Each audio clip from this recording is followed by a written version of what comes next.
Hi everyone, today we'll talk about how to fix or how to solve Snapchat video glitch. To know how to fix or how to solve Snapchat video glitch on Snapchat, you should just go to settings.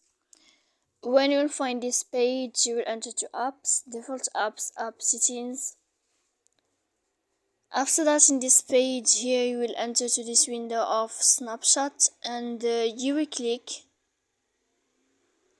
After that, in this list of app info, you will enter to first stop and we click OK.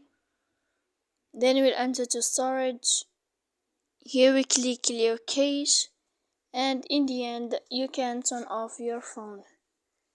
So please don't forget to support us by like and subscribe.